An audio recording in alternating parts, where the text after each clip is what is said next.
Okay. Welcome to the Brightson podcast. This is episode 3. Today we obviously have a special guest with us, Ayedim. Hey guys. We have Astronomical as our co-host, How's it going? we have Gabriel as our cameraman behind the camera. Right. So you guys have any topics to speak of? Just to start and just speak about. I was thinking we should talk about HBC. What about you guys? Yeah. I'm down to talk about whatever. I'm the guest. So All right. So obviously, HBC and NCC and other factions that are big and rival HBC. It's like BCC and all those. So talk about black people. Yeah. Okay. So HBC, we were talking about it last time. This time we're talking about a little bit more. Then continue on to other stuff. So HBC, they've been doing pretty good. They've obviously always been doing good, but all of a sudden, things have been going reasonably better for them, from what I've seen. Special units in particular, like Grenadiers, is what I'm trying to say. What do you think, Astronomical? I mean, like, Since the as in, merge? I guess last week, we won in Yeah. HBC, and from an outsider perspective, I feel like it might be more biased. Yeah. And from an insider perspective, it might be more biased. So I've seen now both sides, and it's like, oh, actually, right? The Right. Grenadiers are doing good, right? You're gonna Against the get current force that is against them. so much backlash for that. I know. But yeah, man. Grenadiers, they've been doing pretty good, I think. Special units like Marines and stuff, they've been doing pretty good also. One thing that hasn't been doing as good is militiamen. I mean, yeah, I was definitely gonna say the garrisons have definitely started doing worse than normal, but I don't want to yeah, talk too much bad about the HBC. I mean, yeah, obviously. the numbers speak for themselves, and the group's doing well as a whole. I know there's like Yeah. little fun pockets. When I was talking to Stratejo, and he has these little Israeli guys that like they're like on like a Discord together all the time, like straight from Israel, and they like 5v20 like NCT and all these God. factions. It's ridiculous. Oh, yeah, I see them. Yeah, another thing. I hate for those who are like Calmly fans and like big Calmly diehards, and I am still also, but surprisingly, ever since Calmly left, and don't get me wrong, toxicity has gone down by quite a bit. Like obviously, Calmly came and he obviously wanted challenges and stuff, so that's why he kept on being, well, from what I saw, toxic. That's why he kept on like creating shit within the TNF general discussion and stuff. But since he's gone and he's retired to play Rogue Lineage, which is good for him, toxicity has really decreased. I think. Yeah, well, Calmly was always like put himself in the space as like the HBC's main competitor, especially as he was most active when I was still governor. Yeah. And the thing about that, like, he just likes the clout, which he goes off a lot, like on the. So that's why he's always so active in the TNF chats. Like, Yeah. I can't help it sometimes. It's like you pop it and everyone goes, oh, It's the same thing with.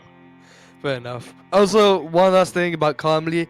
I find it weird that as soon as Calmly leaves, Dina comes back in. It's kind of like a change. It was all Asher brought this up to me yesterday. He's like, Calmly leaves, Nino comes back in, huh? One Change. toxic guy leaves, another one comes in. It's Yeah. not really. They're two peas in the pods. Nino is a good guy because he started out under me when it was after I left Patrick's HBC because I was. Yeah. And then I made the Greater Emden Company. And then Right. Nino was like my main like officer dude who I eventually, when I retired from that, I gave him the group to run. Yeah. Yeah, but he's formed he's a good guy. I mean, he obviously has his faults, but he's trying hard, and he has a good faction in the game right now. It's good for him. Yeah. I mean, generally, he's actually pretty good. Like, I'm not saying anything, but, sometimes he's got a bit of issues. Dude, I mean, when you play the game for so long and you keep on leading the same guys over and over again, it's kind of like, well, it gets boring. I can tell personally, and I can relate, dude. Like, leading the same guys over and over again, firstly, you get the expectation of, like, them having to be good. But then as soon as you get new recruits, you don't know what they're doing, and they're like babies. It's kind of shite. They mess up so bad, and then you're like, you fucking piece of shit, what are you doing? I know, it's so tough. That's why like especially coming from the small group dynamics of the factions to the large group dynamic of the HBC. That's why I always used to say that the majors have the hardest job, because you literally have to Right. raise up these like freaking idiots, teach them how to play the game, and then they always run off and do something else. And yeah, it's frustrating over time. So that's HBC and all of the factions for TNF. Anything new within TNF as a whole, as overall, like Redux or stuff? Have you guys seen anything? Any I've, sneak peeks? I've seen a little bit. I mean, especially Mhm. being an admin, like I've seen a little bit more than the Right. rest, and it's all exciting. I don't know how much I can just talk about publicly, but the game looks fun and it looks different. Yeah. And I hope it goes well, because this game's very competitive. I think they're really focusing on Yeah. for Redux to make it for like everybody a lot more accessible, and they're trying to keep the competitive aspect, but also make it more accessible to like a general audience. So Yeah. yeah, I mean, they're if doing a this good does job. pull off, then it's gonna be like out of the world because of the amount of audience that they're gonna get. Because what I see is that they're trying to bring the older audience that they have and the newer audience and try and bringing it together. That's what I see. Yeah, And definitely. trying to fix the current problems. I don't know. So that's that. Anything else we want to talk about? You guys can bring it up. But there's something I was. You guys see? Oh wait, no, you're good. No, you guys can say it. You can say it. Go ahead. About to say, you guys see the toy? I mean, come on, we're all Oh, yeah, up and up. We haven't Sinclair's. toy. Sinclair, did you buy it? No, dude, my little brother got it. I can take a picture of it. I But bought yeah, it, my dude. I don't mess around, dude. It's coming in eBay. Nice. Brought it from a guy named Crunchy Owen. Yeah. Yeah, the toy is a part of season 5. I was literally looking at it, and it's pretty decent for a Roblox toy. To be fair with you. I didn't even know Roblox did toys. Yeah. Yeah. I'm old. I'm not old. I'm like 19, but still, like. Yeah. Yeah. Yeah, it's pretty good for a Roblox toy. To be fair, especially part of season 5. Season 5's toys aren't really that good from what I've seen. But Sinclair, it's doing pretty good. Good One old thing Sinclair, I buy have the to- toy. Everybody watching, listen. You need to buy the toy. It's very important, dude. If you're in the Yeah. HBC, we'll promote you for buying the toy. Not even joking. Yep. Hold on, how much does it cost? Wait, let me look on Amazon. It costs like now. £3, dude. £3, £4. Wait, I don't know. seriously? I'm buying like 3 then? Get me one. I'm joking. Anyways, what was I gonna say? I was gonna say about. So I was watching. I don't know if you guys know, but there was that Attica incident. I don't know if Ayedim knows because he's a bit older. I'm not trying to say that you're like old, but like you're pretty old. So there's a guy on YouTube. He's called Attica, and he basically went mental. Oh, that thing. Yeah. He basically went mental, dude. Basically, I he saw thought the the, Antichrist was a thing.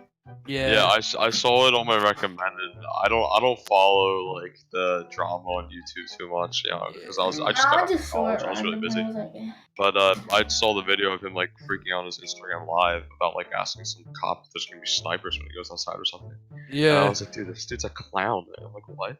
Etika. It's- his name, yeah. Yeah, it's kind of weird because also if you know, and I'll tell you talk about it later. It's kind of weird because he was fine before. Obviously, he's had those like I think he's had incidents with the cops twice about his mental health before, and obviously that's not being good. But it's kind of weird that he's gone in and he's gone out and then he's going back in again, and they've released him like nothing happened. But of course something happened. And of course he went through quite a bit. I Actually, think you have something to say? people like.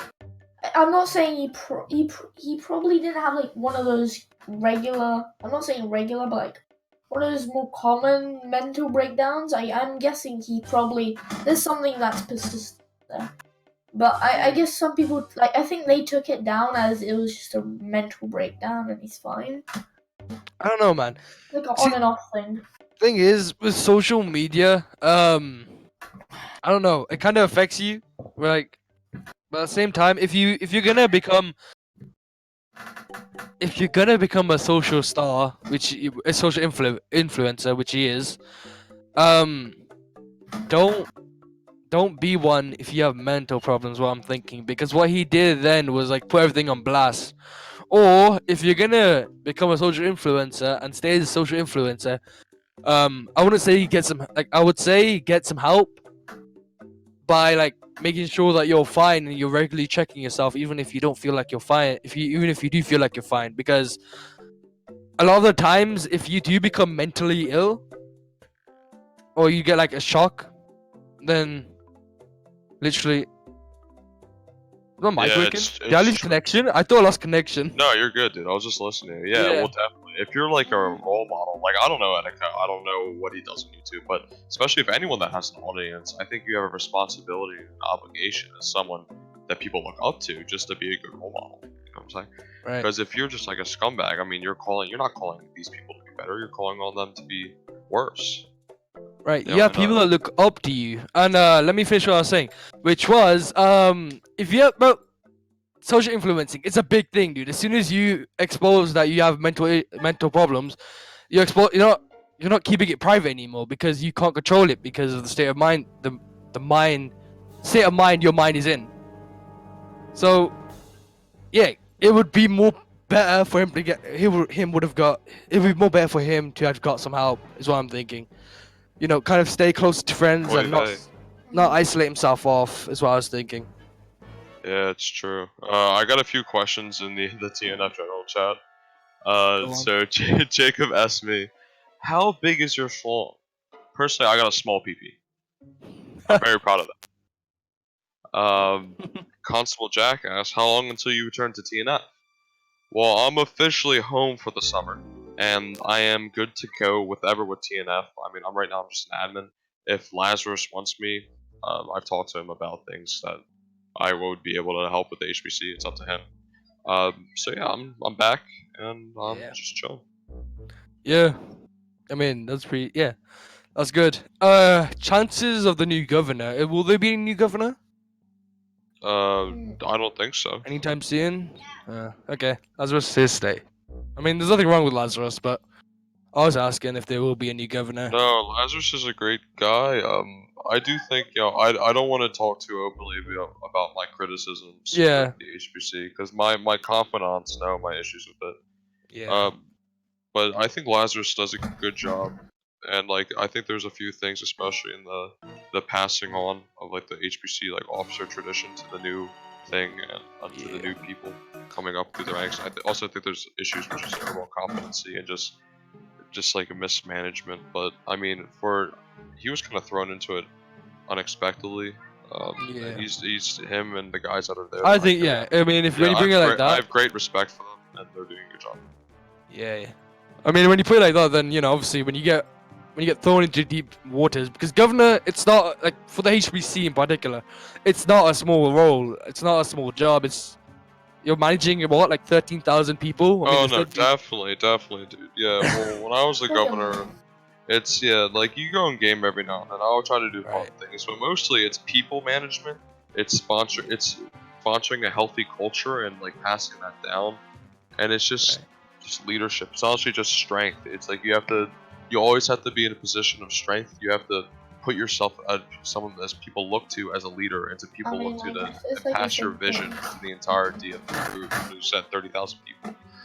It's hard to be a high rank because it's just hard to be a strong person. I guess it could link into like that etiquette thing where like people are still looking up to you as a leader. I mean, you have to, I think.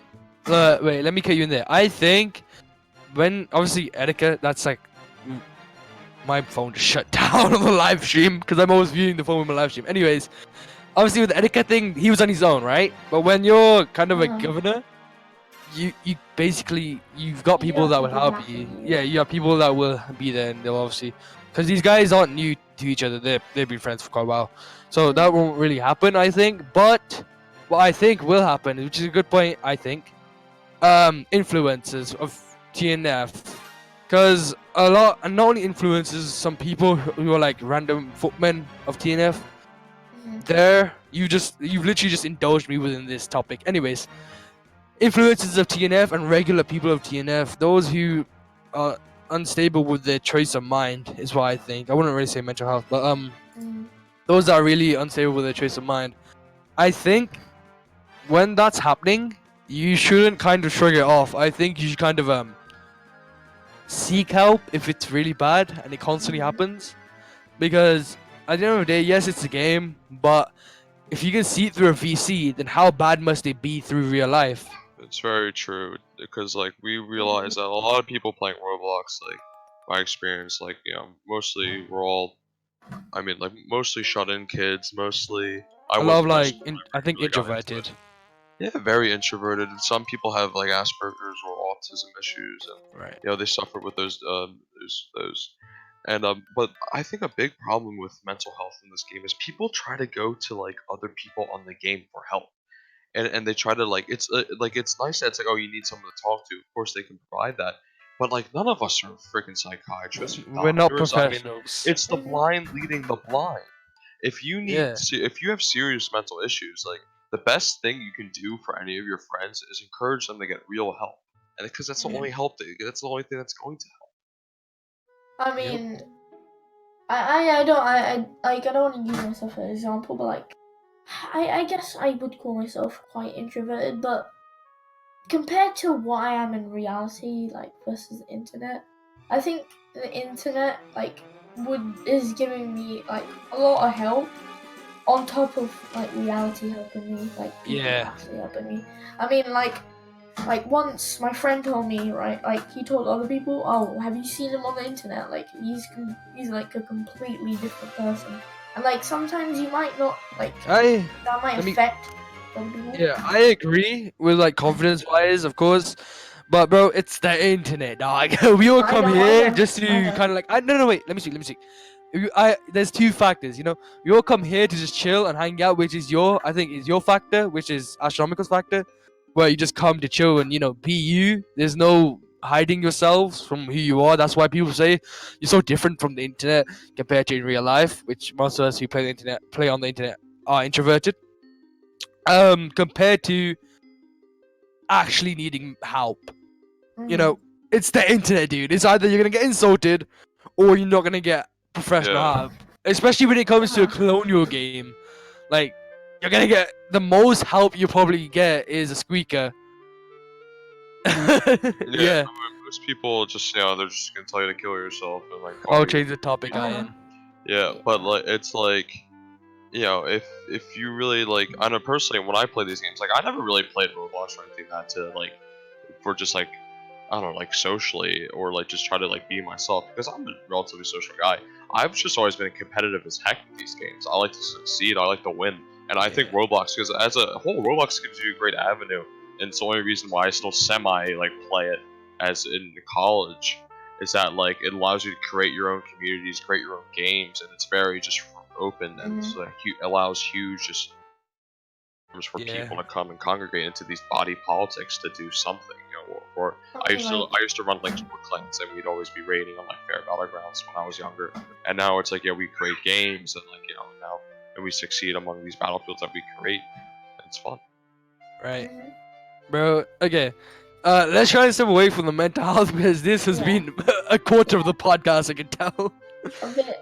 let's not move it too. I mean, obviously it's something we could talk about. I can talk about forever, but let's not talk about it for the entire podcast. Yeah. There's one thing that someone did want to ask me. Oh, I think he asked you, Ayedim, or Astra. I don't know. He was like something about the IRA, and this is a good point. Supremacist group. I think. Well, I'm sorry, Irish, but from my viewpoint, I think they're like an extremist group. I think IRA is extreme. I think other groups like IRA may be extreme also. Not the Roblox TNF IRA. I Yeah, mean I like was about to say, are you talking about fish bucket or are you no, talking no, about no, the no. I'm talking actual about the actual IRA that Uh-huh. carry bazookas around in IRA? RPG. Yeah, I haven't studied much about the politics of Dude. Ireland. I know that the IRA have disarmed. I know that some of the ideas they sponsor are healthy, but of course, I'm never going to outwardly I condone mean, violence. yeah. Obviously, everyone wants the independence, right? But when you're doing it in that kind of a way, so I don't remember what it was, but I was studying it in English. It's something about like the troubles within Ireland, because countries like Ireland, they don't have the entire, well, what used to be their country. They don't have that all to themselves anymore. So that's why they're Yeah. going in open Well, rebellion. it's mostly a culture thing more than a nationalistic thing. Because if you think about it, it's because Northern Ireland is Protestant and Southern Ireland is Catholic, and it's mostly that ideological conflict divides the two more because the whole worldview is so separate. Because yeah, technically, like your religion is how you view the cosmos, the relationship between the spiritual and material planes of just existence. And since like two people on such a small landmass, two groups have such a Yeah. well, not drastically different, but different enough, Bro, like and traditions and way of life, yeah, it causes conflict. yeah, Northern Ireland. Hopefully, one day you get reunited with the northern counterpart. But Mhm. it's like it's for the future, dude. It's not gonna come anytime soon. That's what I think. You want mic cut out? Yeah, dude, I don't know. I mean, because then you start No, I talking, didn't. Okay. and it's like, who votes for who? Is the kingdom gonna break up? All that stuff with Brexit. Who knows? It's all in the future. Yeah. I find it interesting. A lot of this kind of like today's topics has just been about mental health, extremists, and what was the other HBC? Yeah, Yeah. dude. Like I said, I'm down to talk about whatever. Dude. You can ask me about myself. Yeah. Ask me about the world. I mean, we can I talk throw in my about 2 cents. yeah. I'm gonna talk about education, dude. 'Cause last time we did talk about it, but we only talked about up to like high school and stuff. I want to talk about university and getting an actual, continuing. Like, what do you do after you finish university? You go and you spend money and you may go into debt. A lot of times you do go into debt, from what I've seen. What do you do right after it? Yeah, well, obviously, I mean, I'm only a freshman. I just Yeah. graduated now, so now rising sophomore.